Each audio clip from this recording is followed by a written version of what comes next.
I hope you're having a fucking fantastic day. Sorting it out. We're live on YouTube. Guys, if you've not got me on YouTube, type one Tom. Go and subscribe to my channel, please, because I am growing my YouTube channel. I might even do as well, we're live on Facebook now.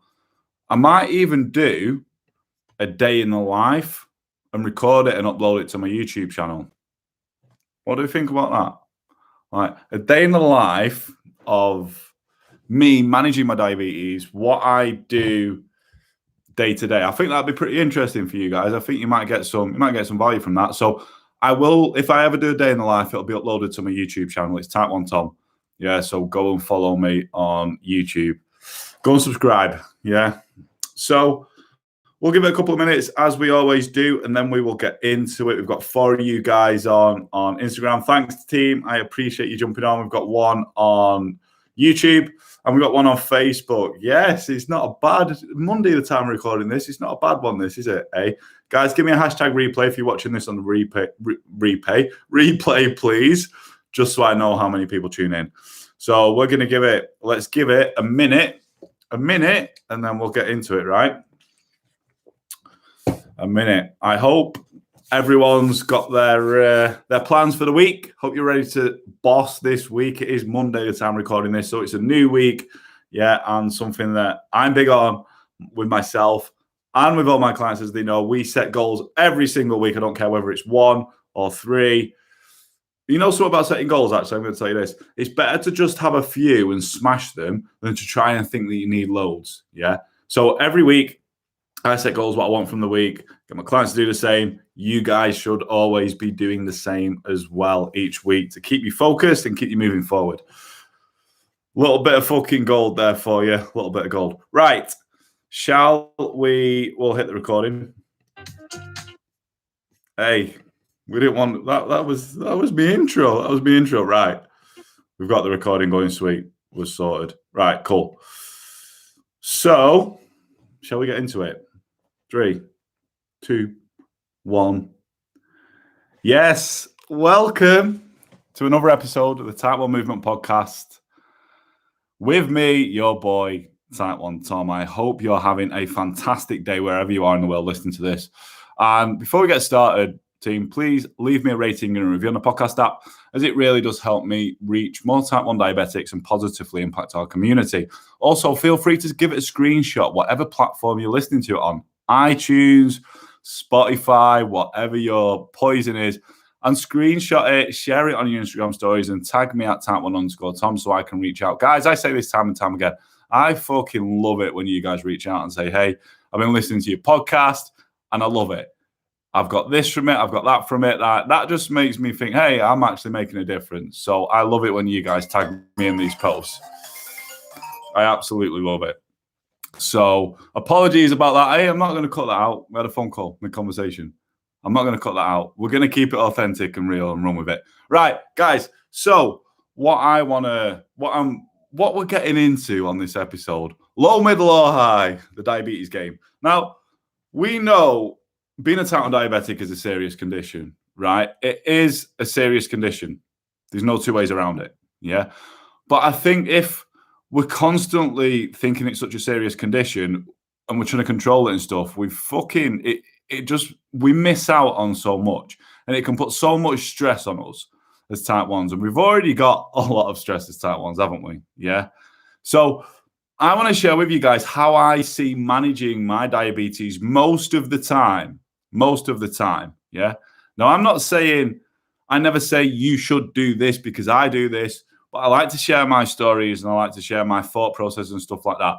So this is why I'm doing this. I want to share with you how I see managing my diabetes most of the time.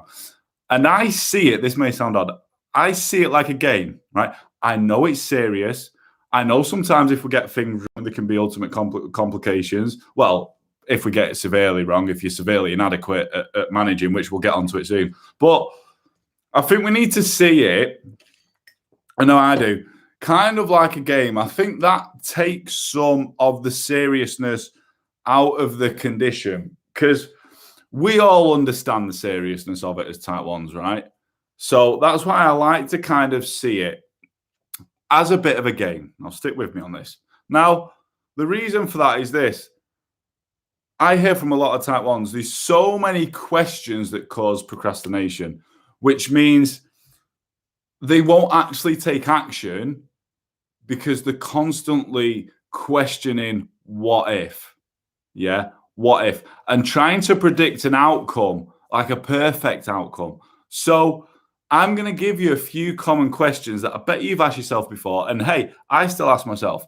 And these questions end up causing procrastination because it's seen as too serious, too serious when you ask these questions in the outcome. So it's basically what will happen to my blood glucose levels if, here we go, I work out, I walk, I eat this meal, I bolus this much, I split bolus this much, I eat before bed, I use, if you're on a pump, an X amount percentage of a temp basal.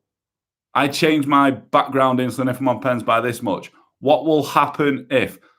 And it's good that we ask ourselves these questions as type 1s, right? But you see, the thing is, what happens is a lot of type 1s try and predict the perfect outcome.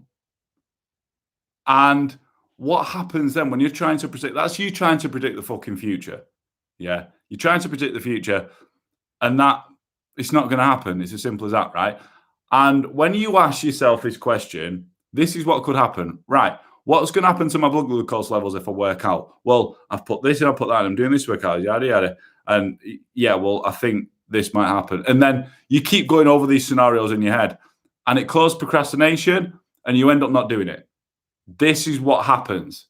Yeah. And then it ends up building fear, and you just stay away from whatever it is you set out to do because you're trying to predict a perfect outcome, and you get that serious over it that you're like, nah, fuck that. Like, I want it to be perfect, but what if it doesn't? And then all this shit, if you're like me, all this shit can go through your head. So, guys, here's what I'm trying to say here. Like, here's what I see personally as the answers to all these questions and what I've seen over the years and what I do if I'm trying something new. Here's the answer. Here's the way that I see it. I said before, I see it like a game. And here's the answer: low, middle, or high. I see it like a game. What's going to happen if I do this workout? Well, there's one of three outcomes, right? Low, middle, or high. Pretty fucking simple. Now, here's the thing that what I was speaking about before, yeah? Now, look, I don't ever think there's a way that I'm going to lose at this game, yeah? Because if I do something and it turns out low's the answer, I'm adequate in correcting a hypo run about here. I can correct it. If I do something and it turns out high is the answer, you know what? I'm adequate in correcting a high as well. If I do something and it turns out middle in my target range is the answer, yes, I know that whatever I did was good thinking, and I can probably replicate that next time. Yeah. So this is the way that I kind of see managing my diabetes, and especially when I try new shit, and how I've kind of built my knowledge over the years. It's serious, yes, don't get me wrong, but I like to see it as a bit of a game, and that puts a lighter spin on it, right? And here is the questions that you will ask yourself ever about your diabetes and what will happen to your levels if you do eat whatever it is, certain things. There's only ever three answers, team: low, middle, or high. Now, for me personally, the only time I would be that worried about a low or a high if I couldn't correct it? If you're listening to this and you've followed my podcast for a bit, I'm going to take a good stab at guessing that you can treat a low, right? Or you can correct a high. So when you're asking yourself, what will happen if I do this? Why do you get so worried? Why do you get so worried about having a low or a high when you can correct it? Yeah. When you can correct it. Now, I also see it like this. I'm playing this game, this low, middle, or high game, right? But whatever the outcome, it's not a game where I can win or lose. Yeah. It's not going to be a game where I suppose I can win if I get middle. I suppose we can win if they're in range, right? But let's say it's not a game that I can lose. And the reason for that is this, If I go into it, I'm playing this game, right, I'm trying this, 1 of 3 outcomes, low, middle, or high. It's low, I'm adequate, I correct the low, cool. What have I learned from it? Why did the low happen? If I go into it and it's high, cool, I correct the high. Why the high? What did I do? I'll look back at what I did. What did I do? And whatever the outcome, I'll learn, I'll get a lesson from it. And this is something I'm big on with my clients. Because, guys, I'll be honest with you, still me to this day, when I go into something, I play the low, middle, or high game, I still hit low or hit high. It happens. It's the life of a type 1. But as long as I get what I need and the lesson and the outcome from that, I'm fine with that. We can never lose if we're like that. Yeah? So this is something that I'm not saying you should go and do this because I do it, but hey, this is how I put a lighter spin on managing my diabetes, because it is, like I say, a serious condition. We understand the complications if it's not well managed, right? But sometimes we need to lighten up on ourselves a little bit because we do have that much stress as type 1s. And this is like the way that I like to see it most of the time as a game. Low, middle, or high. What will happen to my levels if I do this? Well, low, middle, or high. If it's middle, great. Let's do it again next time. If it's low, I'll correct the low and I'll take the lesson. If it's high, I'll correct the high and I'll take the lesson. And then I'll apply that learning, that lesson next time. It's a game. And through this is how I've got to where I am. And my knowledge on diabetes is from running it like this. Because, guys, I'll share something with you that always sticks with me. Yeah, always sticks with me. A professional, let's say, not saying that I'm a professional in managing my diabetes. Well, I probably am, but this is my career. This is what I help people with at the end of the day. So let's say someone who knows a hell of a lot about a certain subject, yeah, or a professional, kind of hate that word, but they only know that from taking so many fucking lessons. And I don't like fails, but fails in a sense, failing, getting a lesson, getting back up, moving forward. That's it. That's it. Guys, I'll be honest with you. If you're listening to this and you're like, you know what? I don't really know that much about managing my diabetes. It's not the best control because I don't really understand it. You know the only difference between me and you? The only difference between me and you is I've probably played the low, middle, and high game more than you. I've had more fuck-ups than you. I've taken more lessons and I've applied it. That's it. I'm still a type 1 diabetic. I'm still human. I still make mistakes. I still get shit wrong, but I take the lesson. And I'm willing to get shit wrong to take the lesson. And that's the only difference. If you don't have that much knowledge on managing the condition, that's it. That's the only way that you're going to know. Yeah? So a little insight there on how I see managing my diabetes, how I try and take some of the seriousness off managing it. And when I go into something new, I always say that, right? Well, I'm going into something new, low, middle, or high. Let's fucking go for it. Let's see what happens. If it's low, I can correct the low. If it's high, I can correct the high. If it's in the middle, cool. We've won round 1, but there'll always be a round 2. I'm free. I'm fucking 100, right? So that is it. Just something, a little bit of food for thought, if you like. Just something for you guys to think about. Yeah? If you got value from this episode, team, please leave me a rating and a review. I said at the start on the podcast app, as it really does help me reach and inspire more type 1s in our community. Yeah. And also feel free to screenshot and share it on your Instagram stories and tag me at type1_Tom. That is it. And I will say this again, guys. Yeah, it's a serious condition that we've got. But you know what? If you're constantly going through life being so serious all the time, it's not going to be fun. Wherever you can, put a twist on stuff.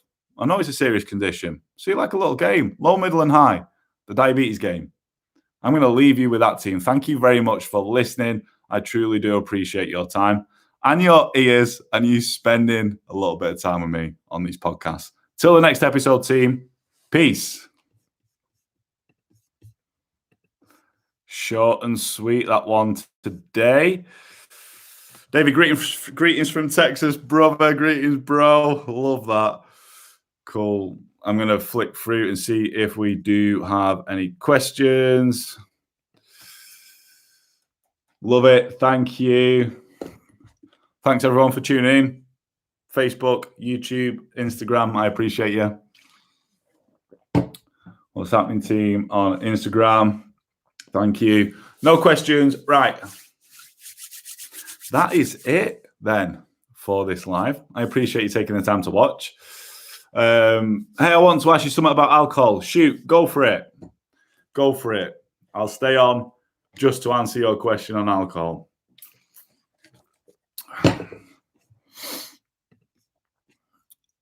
Guys, I will say again, watching this, I'm building my YouTube channel up. Please go and subscribe to my YouTube channel. It's at Type 1 Tom, not at, it's just Type 1 Tom. So I'm used to saying Instagram. So go and grab me on there. I may do a day in the life at one point if you want to be nosy and see what I do day to day and how I manage my own glucose levels. How does it affect your blood sugar? I'm scared to drink. It's pointless in me telling you what it personally does with me because we're going to be different. But here's something that I say, and this is how I found out. What I did to find out what alcohol does with my blood glucose levels is I had a drink and I didn't bolus. And I will tell you what happened, actually. I got a spike. So now when I drink, I know I'm going to have to give a small bolus. That's it. Pretty simple.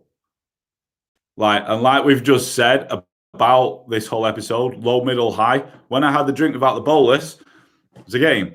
I could have dropped low, could have gone middle, could have gone high. I started to spike, so I went not super high, but high, and I was like, hey, I've done it. Took it down to the bare bones with no insulin. I know alcohol's going to spike me a little bit. Next time, I've got the data there now to say, hey, Tom, you're going to need a small bolus. That's it. Pretty simple. So hopefully that answers that question. Right, team, I'm going to jump off. Thank you very, very much for tuning in. I appreciate you all. And until the next live, peace. We've got about 500. I think not 500, it's just free to close down now, isn't it?